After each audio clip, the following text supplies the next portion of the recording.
Estamos muy felices de tenerlo We are very con happy nosotros. to have you here with Doctor us. Raymond Moody, la Dr. mayor Raymond Moody, autoridad en el the estudio de la greatest conciencia authority después de la in the study muerte. of the conscious Somos after la death. Asociación de We are the Terapeutas de Association of Chile en vidas Chilean pasadas Therapists y on lo hemos past admirado lives, desde el and we admire inicio de you su since trabajo. the beginning of your work. Felicitaciones. Yo soy Viviana Congratulations. Centeno, I am Viviana Centeno, directora de la Academia de director Terapia of the Regresiva y Regressive vicepresidenta de Therapy la asociación. Y lo Association, dejo con el doctor Vice President of the Roberto association, Brito, and I left presidente actual de you with nuestra the asociación. Dr. Roberto Brito, Muy President buenas of the tardes, association. doctor Moody. Para mí Good afternoon, Dr. es Moody. un honor For me, it's estar an acá. honor to be here. Con la cámara. Ahí sí. Estar Sorry, acá I entrevistándolo, can't look the premiándolo. camera. Okay, to be Yo soy interviewing músico y you debo and reconocer que awarding hace you bastantes años because mi we've been acercamiento following con you este for tipo a de long time ago, conocimiento es a and través de my sus libros. knowledge of Estarlo this basis entrevistando is ahora después de based on your prácticamente books. 30 años, la verdad que es un honor. I've been following you, I've been reading you for like 30 Voy years, so it's an voy a leer honor. una pequeña reseña I'm going para to la read gente que nos está escuchando a small sobre review of quién es you el doctor Raymond Moody, so people para can know los que no lo who is conocen. Dr. Doctor Moody, Moody. doctor en filosofía y psiquiatría. Doctor in philosophy and Nacido psychiatry. el año Born in 1944 en Portland, 1944, Georgia, Estados Unidos. Portland, Georgia, Ha dedicado USA. gran parte de su He has vida a la dedicated investigación a y big part of difusión de his la life muerte y the los fenómenos research que lo rodean, of what siendo happens uno de after los death and the pioneros en este phenomena campo. that surrounds that, being one El of the doctor pioneers Moody on this field. creció Dr. Moody convencido de que el morir el cuerpo desaparece y la conciencia deja de existir. says that Sin embargo, the conscience serían los relatos de antiguos filósofos griegos still works y after you personas leave cercanas and a it él doesn't que le disappear. narraban He's also historias based on asombrosas ocurridas en el and estado de la awesome muerte stories based clínica, on what los que happened sumados a after su clinic death, curiosidad, and esta curiosidad also innata, le darían el with their impulso para investigar. El año curiosity, he got the motivation to study 1975 this se field. dio a In conocer mundialmente 1985, he al publicar got su primer world libro, known when he La published vida his first después de la book, vida, Life el libro After que yo leí en Death, esos the años. book that I read that En este libro se recogen los testimonios de in personas those que years. narran una serie de And here fenómenos is a list of experimentados testimonies of en people who situaciones were cercanas a la living muerte física, near to en estado death de muerte experiences clínica, in lo que él a llamaría, clinic death, what comillas, you would call experiencias cercanas a la muerte. Cierre comillas. life death Esta experiences, near publicación, death que tuvo experiences. detractores y This partidarios, publication causó had tal some people revuelo que who impuso el were tema por encima de against los tabúes que lo rodeaban, it and people who ayudando a supported miles de it, personas which que moved tuvieron all the experiencias taboos around it, similares e invitándoles and many a other people who considerar a la lived muerte como similar un paso, experiences who un consider the death puente que like a conduce bridge a otra that forma takes de you vida. to another life form. A lo largo de los años, sus estudios han dado Along the lugar a years, una serie de his libros, studies have libros given de gran éxito, por cierto, birth to many other entre books, ellos very Regresiones, successful que ones. proporciona Between información para those el diagnóstico revisions de muchos de that los gives trastornos psicosomáticos information to que no se diagnose superan con la automatic psicoterapia studies that convencional. cannot be overcome by Actualmente el doctor common Moody psychotherapy. sigue investigando, escribiendo Actually, y dando and conferencias en todo the el actual mundo day, sobre las Dr. experiencias Moody cercanas a la keeps muerte, studying about siendo near-death considerado experiences, una autoridad en este being tema. considered an authority in Después de this tantos años topic. dedicados a estos After estudios, all of these el years enorme número de personas dedicated to this entrevistadas, topic, many of the y a people that pesar he has del interviewed, principio de no and ser un even creyente though en la at the continuidad de la beginning vida he después de la was muerte, not el doctor Moody a believer in the life afirma, after death, abro comillas, Dr. sí, Moody hay vida después de confirms, la and I muerte quote, para mis yes, there lectores, is life cierre after comillas. death. unquote. El espíritu pionero y The pioneer audaz del spirit Dr. Ronald Schulz and audacity chileno of Dr. se refleja plenamente en la is trayectoria also investigadora reflected on que ha his distinguido al Dr. experience Raymond, and what he has uno de done los muchos in his valientes life. que se atreven a despertar One of nuestras the conciencias, bold descorrer people el who velo dare y to mostrar lo face ilimitado these de nuestras creencias. experiences and these Gracias a su beliefs. trabajo, Thanks hoy to your podemos work, hablar, we can talk debatir y and mirar la debate muerte desde otra and look at perspectiva. death from another Sus perspective. libros, Your La vida books, después de la vida, Life bestseller que After inspiró Life, una película del mismo the nombre. book then inspired Segundo a libro, Más vida movie después with de the la same vida. name. Second book, More Life Reflexiones After sobre la More vida después After de la Life. vida, más allá de la luz. Reflections of Life After Life. La vida después de la pérdida, Furthermore, regresiones Beyond the Light. y destellos de eternidad. Detection, Life Felicitamos After al Dr. Loss. Moody y So le we agradecemos su congratulate you, presencia, Dr. por sus logros Moody, and y we le appreciate deseamos your presence. el And mayor for your éxito en el achievements, camino we que le sigue en esta desire, vida. we wish you Y the por best. cierto, le agradecemos eternamente And we su also will presencia y be haber aceptado este premio desde for Chile, our desde life CONIP, la grateful Asociación Chilena de for being Terapeutas de Vida here Pasada. and for your work and Muchas to gracias, be with doctor. us in the Association of Life. I don't know how to say how grateful I am to you. You're just so wonderful. And thank you, thank you, thank you.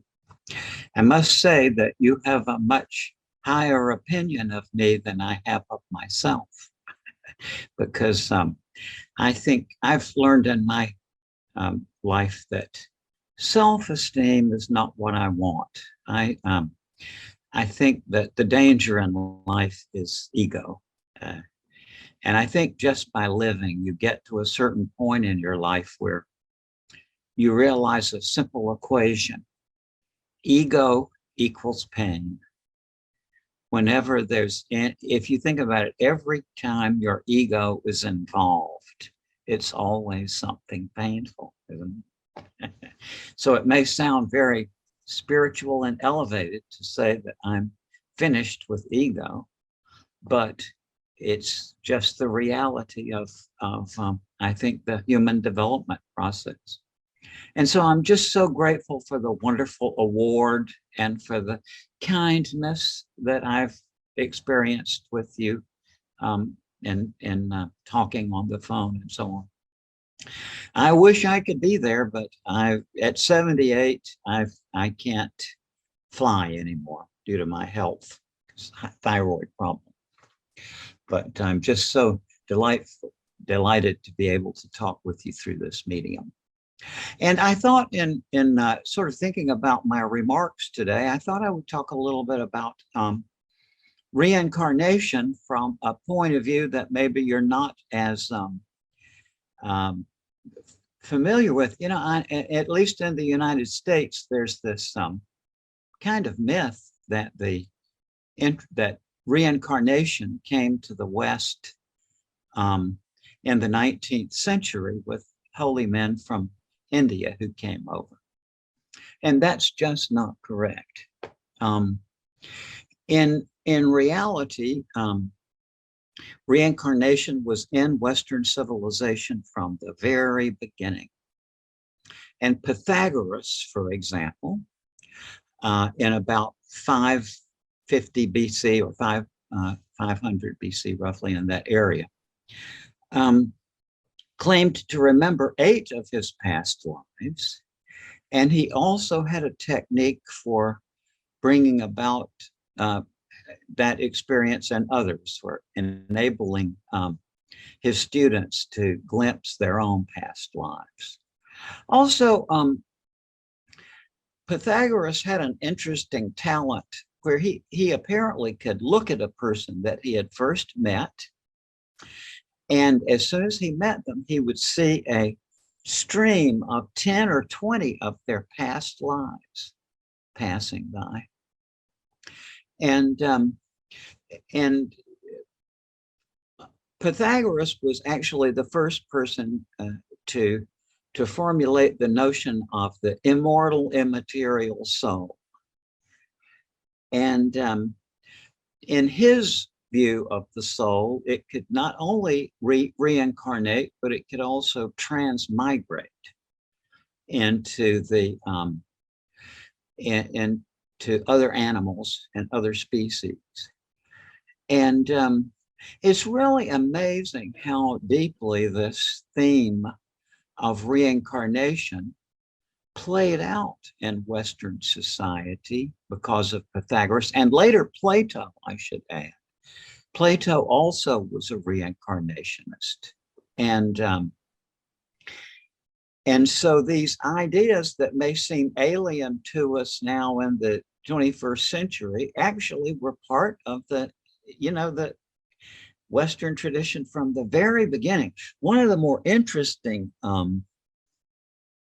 aspects of this to me, and I should preface this by explaining that my initial field in life, which I'm still very interested in, was astronomy. And that in astronomy, we all know the figure of Copernicus, and of course, and then Galileo. Galileo got in trouble with the church for saying that the sun is the center, right? Going by the Copernican model. And I have always been fascinated as a student of the history of astronomy, why it's not more generally known that this Pythagorean trend in Western society also included the notion of reincarnation into other worlds.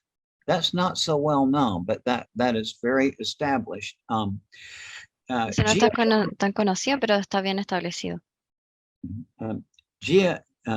Giordano Bruno was burned alive in 1600 for preaching, among other things, that souls can reincarnate into planets around other stars. The reason why Bruno was burned alive and Galileo was not was that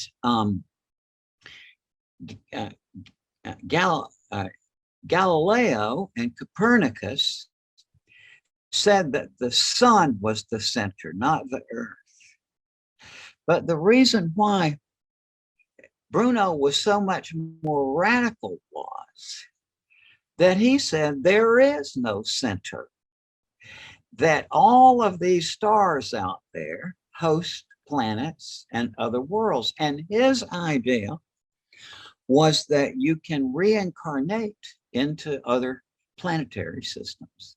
Now, as an astronomer, that's a really, I like that idea myself. and some of the people who've had very profound near-death experiences have reported to me that part of their vision on the other side was that they saw that that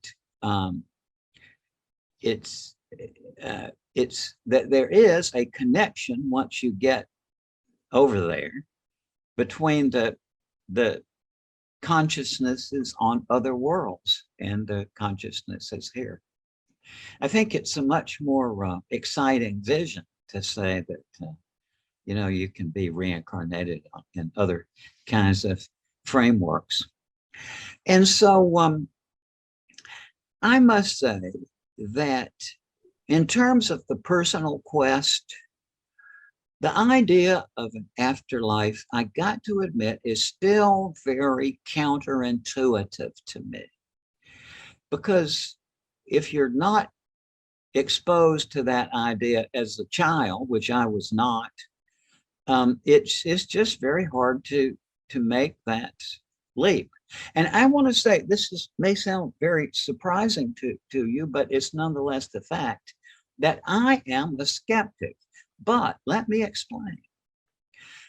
The people who call themselves skeptics in this world and who are our nemesis, in fact, aren't even skeptics at all. And as a matter of fact, the terminology, the way they talk, shows conclusively to anyone who understands Greek philosophy, which is, by the way, that is, my friends say that I'm so boring because really, to me, everything kind of goes back to Greek philosophy. That's how I got interested in the near-death experiences. Plato was interested in them, so was Democritus. And the skeptical movement came about say 20 or 30 years after the death of Aristotle. And the founder of the skeptical movement was Pyrrho, Pyrrho. This is his name.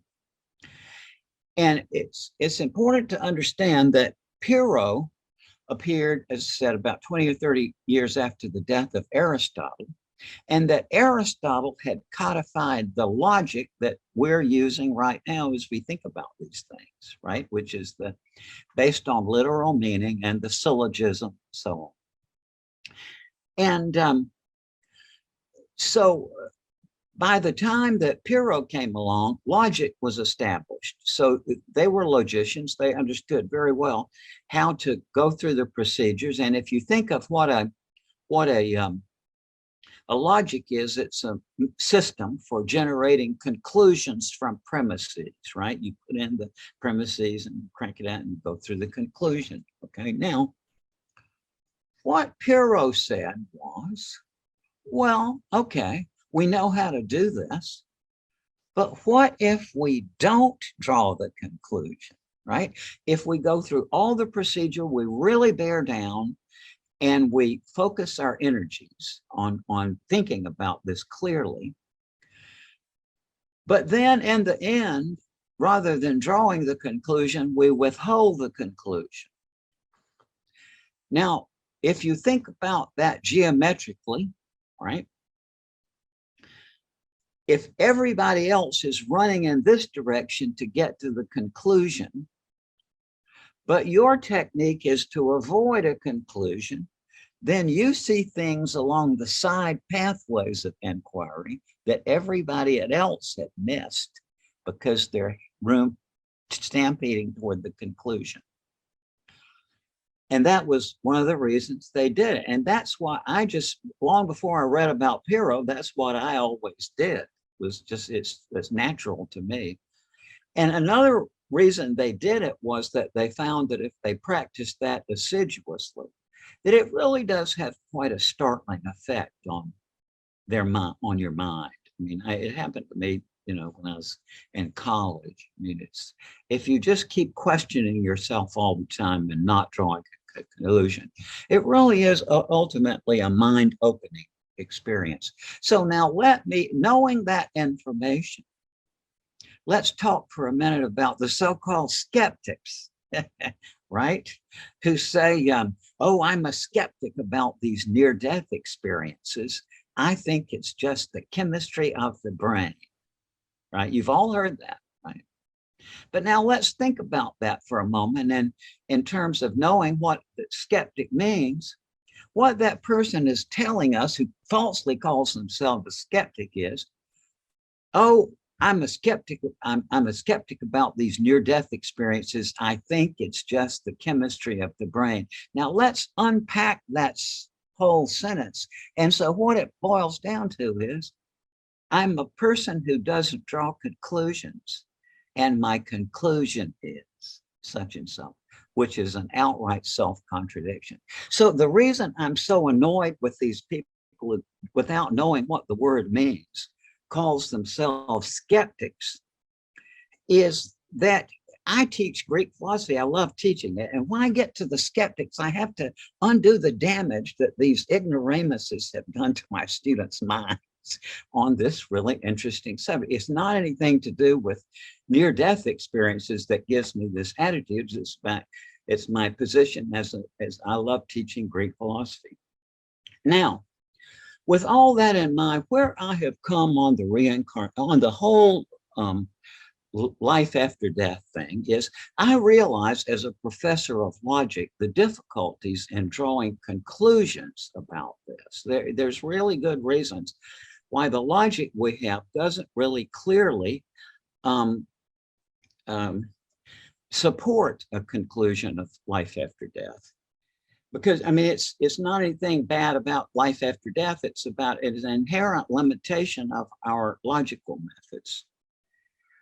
And so I accept that it's not really possible in 2022 to draw a logical conclusion that there's an afterlife.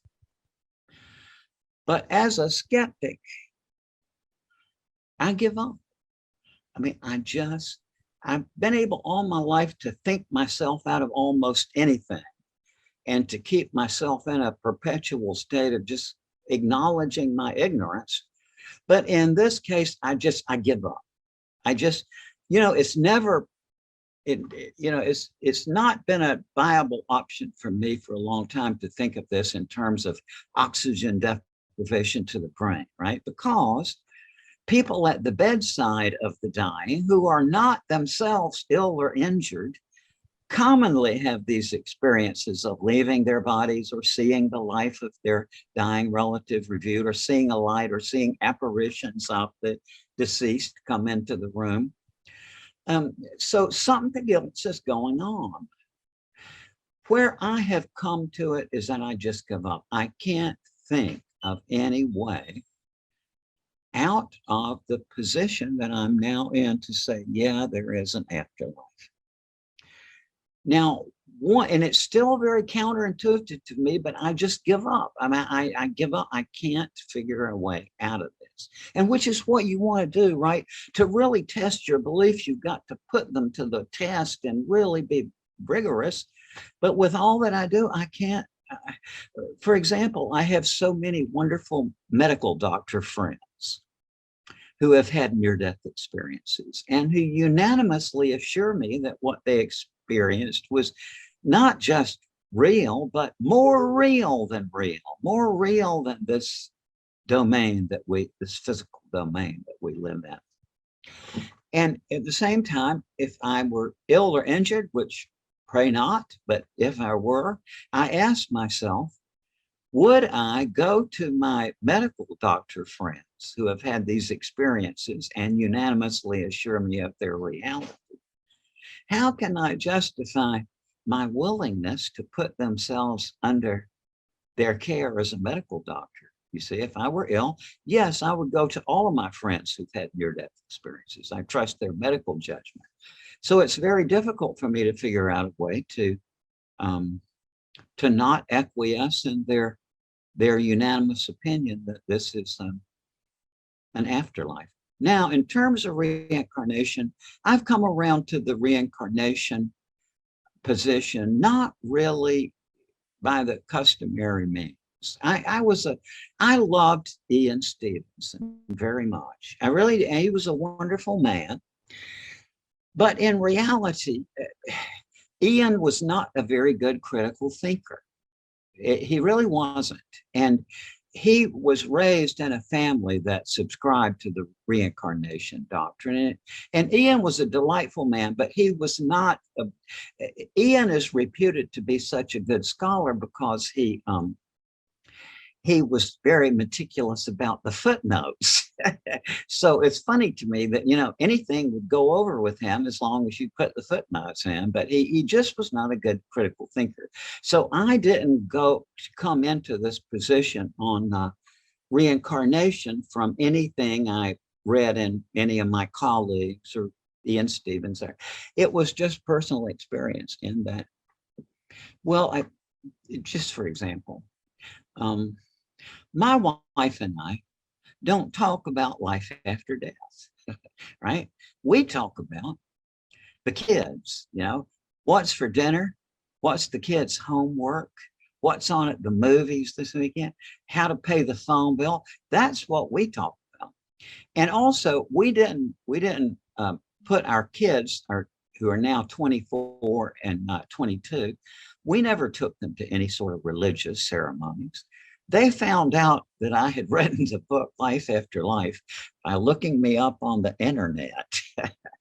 And so, and both of these came along late in my life, so I was very observant. And I know full well that these kids weren't exposed to this kind of stuff. But both of them told me things about before they came in that I couldn't deny. I give up. For example, have a wonderful daughter, Carol Ann, who's now 22 years of age. And Carol Ann is a Native American Blackfeet Indian from Montana. Okay. And so in 1981 or 82, I was on my porch swing in Charlottesville, Virginia. It was a spring evening. And I was just sitting there thinking. And at that time, I had two wonderful sons who were, 10 and 12 at that time. And I loved my sons. That was in the time before you knew what was coming, right? You didn't know whether you're going to get a girl or a boy. But I'm so happy and love my son so much. And I had always wanted a daughter. Okay. So I was sitting there on that porch that evening, and I don't know where it came from. It was just like a fantasy, but it was really deep from within. It was like a very heartfelt thing. I thought, wouldn't it be wonderful to adopt a Native American daughter? I don't know where it came from. Now, 19 years later, I was sitting in my home, the phone rang, picked it up, and it was from a woman who is a friend of mine, who was a Blackfeet woman, living on the reservation in Montana. And she was just calling to check up on us. She knew me and my wife, and she said, "Oh, how are you doing?" And I said, "Oh, we're doing great. We just adopted a baby," who was Carter, my son that you saw fixing up the equipment. So when I said to her that, "Oh, we're doing great, we adopted a baby," Christine, my Blackfeet friend, said, "Oh, I wish so much I had known you were looking." She said, "Because on the reservation, I work in the hospital, and I'm the very first person in the hospital to find out when we have a situation where we need an adoptive parent." So I said, "By all means." Within 2 months, she called me back, "Your daughter is on her way." Now, when Carol Ann, my daughter, was 9 years old, we were walking on our regular walk, and we were sitting on this old wooden bridge. She liked to sit there and talk. And just out of nowhere, she said, "Oh, I don't like this place." I said, "What?" And I said, "What?" And she said, yeah. And it was plain she was talking about the world, whole world. And I was startled, and she said, yeah.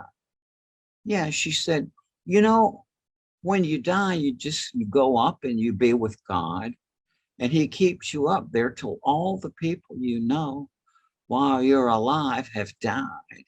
And then he sends you back as another person. And I said, "Well, what makes you think that?"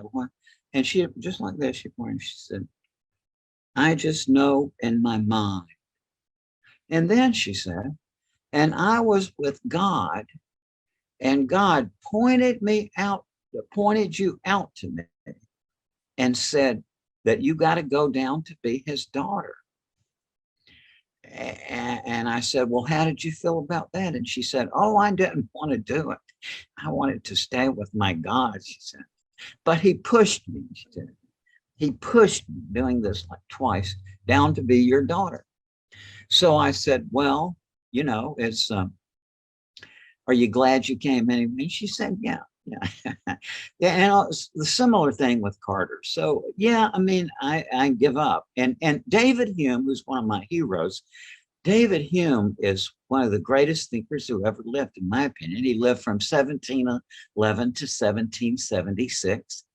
He was the first person who pointed out some difficulties in the common view of inductive logic, and who also articulated the notion of causation in a whole new way. Einstein, for example, says that he was influenced by David Hume's thought. And David Hume, in his great essay on immortality,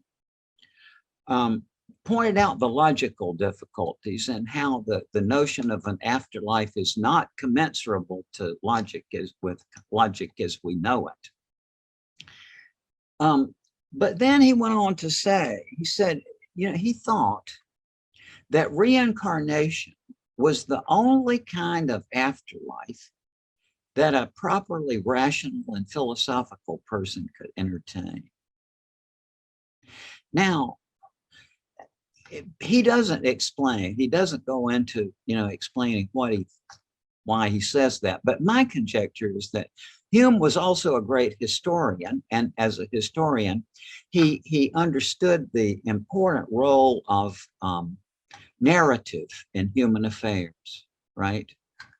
And so I think that because he understood the significance of narrative, that's why, because, you know, if you think about it, reincarnation is the most story-based thing, form of the afterlife, right? We tell our life as a story. Even consciousness is set up to be narrative in nature. Whenever something new happens to you, what does your mind do? It weaves that event into your life story. So consciousness itself is narrative-based. And that is significant. There's something in cinematography called the Kulikov effect, which filmmakers have realized that if you take any two random images, it doesn't matter, a cup, you know, and a phone book, and you present them to somebody in sequence, then the mind automatically starts weaving a story to connect the two images. So I think that for all those reasons, you know, I've come to, it's not like reaching a logical conclusion, but it is, I've come to the point where I just give up. There's an afterlife.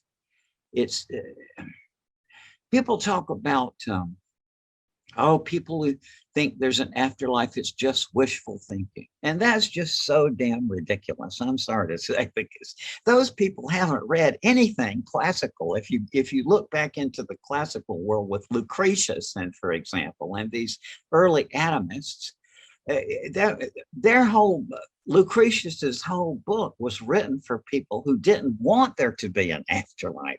People, you know, even today, a lot of people are terrified by the idea of an afterlife because they're been drilled into their church by, you know, the hell and such.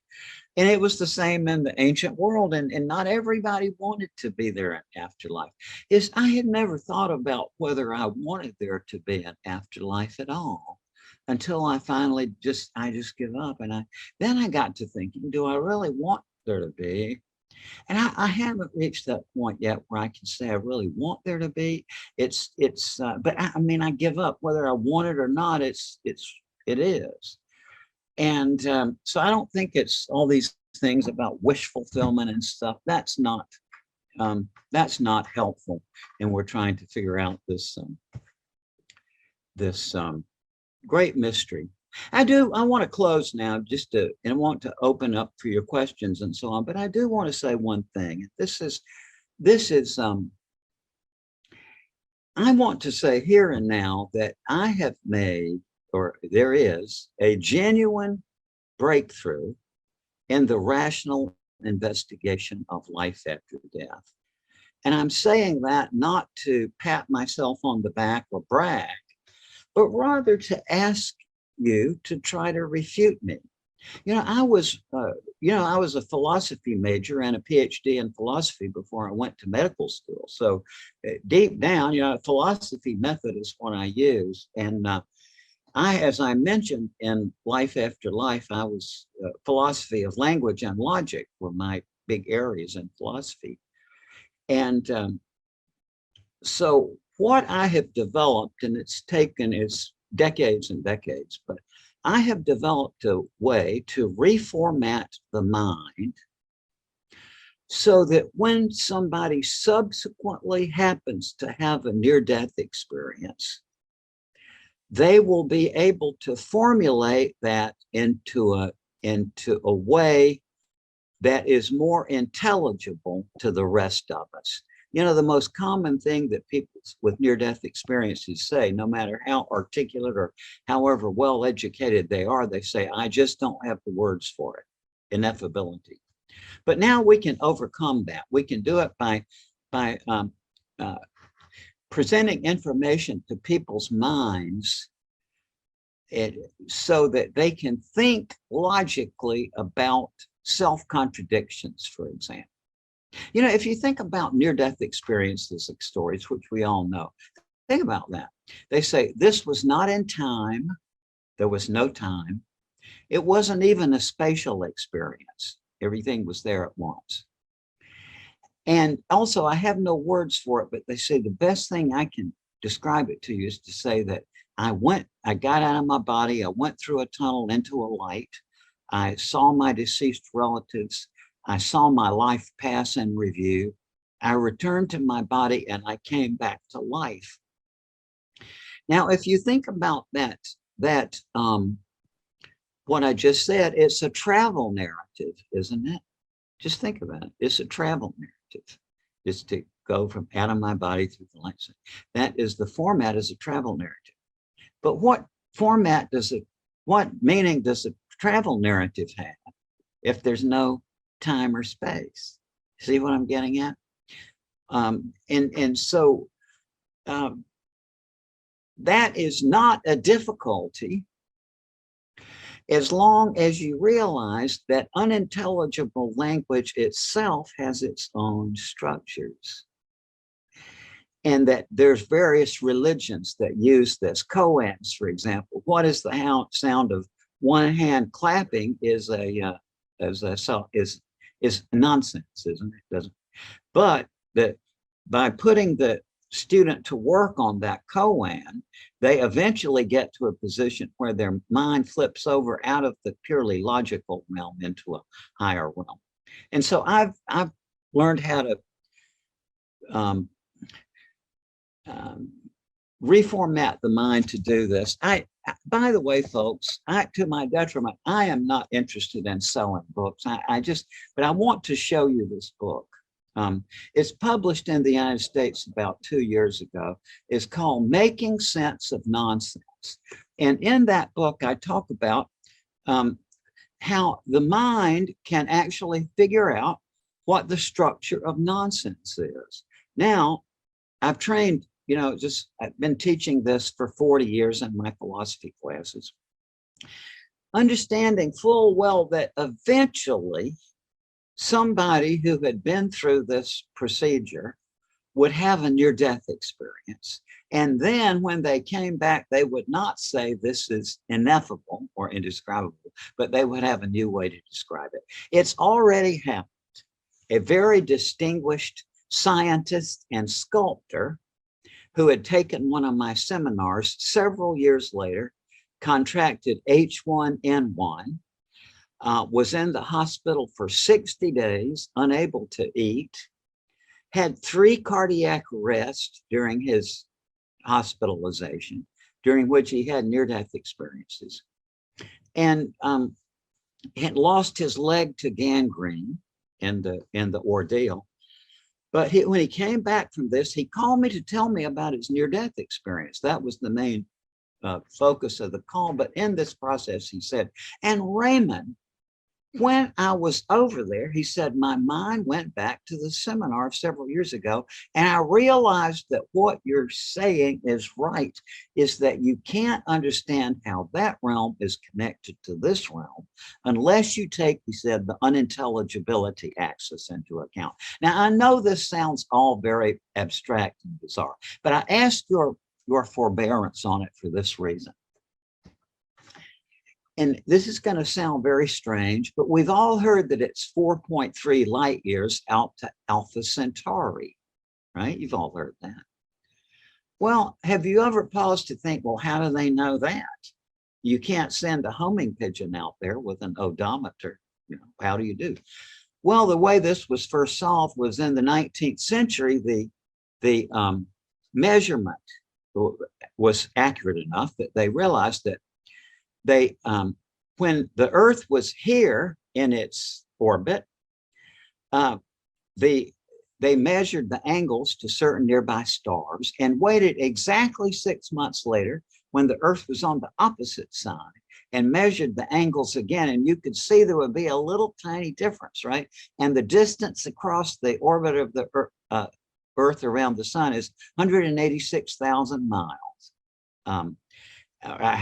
million miles. And so you could see that that would give you a measurement of the distance out there. Now we can do the same thing with near-death experiences. We already have lots and lots of cases which make it a travel narrative, and that's seen through the literal logic of Aristotle. In the not too distant future, we're going to have plenty of other near-death experiences viewed not just through the lens of Aristotelian logic, but through these extra principles of how to proceed when something is unintelligible or nonsensical.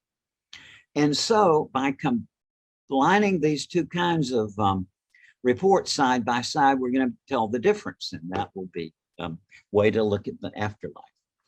And I'm just saying that now to be really, I'm saying that there's a breakthrough here, not to praise myself, as I said, or pat myself on the back, but rather to ask for your criticisms. I mean, what I want to know is, I want to know what is. And if my friends can find flaws in my work, that's a favor to me, right? Because let's say when I put this book out, if people, as they have generally, say, well, yeah, it's valid, then that gives me some sort of encouragement that I'm on the right track. On the other hand, if they find a flaw in it, then I'm benefited because that brings me closer to the truth by seeing my mistake. So that's where I am now on this. I say, yeah, there's an afterlife and there are new ways to think about this. And I just want to say too, how wonderful this has been to just be with you. And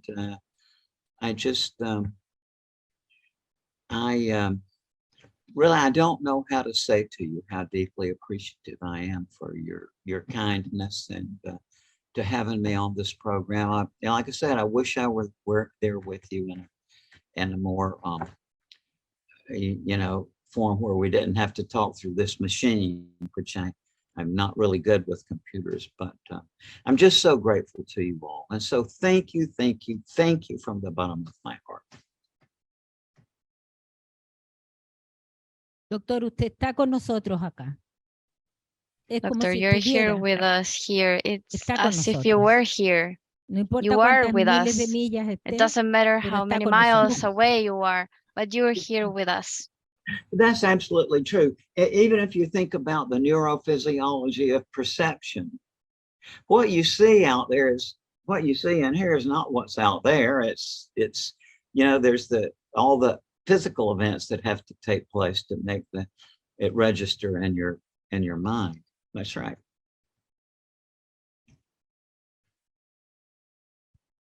Me sumo a los agradecimientos, la verdad, I would like to porque thank too. usted pregunta de qué manera nos puede agradecer a When nosotros, la you verdad que con ask su how presencia you can nos damos por thank más us, que but bienvenidos, we más que appreciate your bienaventurados. presence, and that is enough Muchas for us. gracias. Thank Muchas you very gracias, much. muchas gracias. Thank you very much. Thank you very much. Thank you so much. And my love to everyone there in Chile.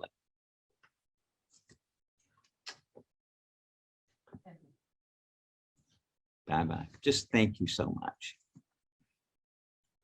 Thank you. Thank you. El doctor recibió el diploma Doctor que received le the entregamos diploma that we como segundo año de handed premiación, him as a doctor second Ronald year Schulz, of award, es este, Dr. por Ronald la Schulz, asociación. which is this Y one, también by the recibió association.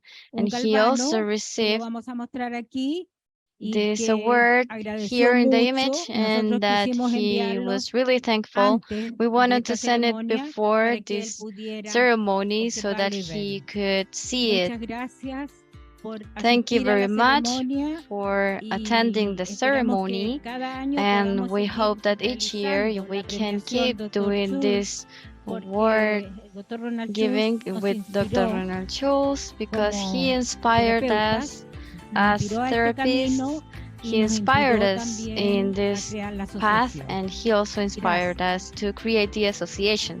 Thank you. Gracias, buenas tardes.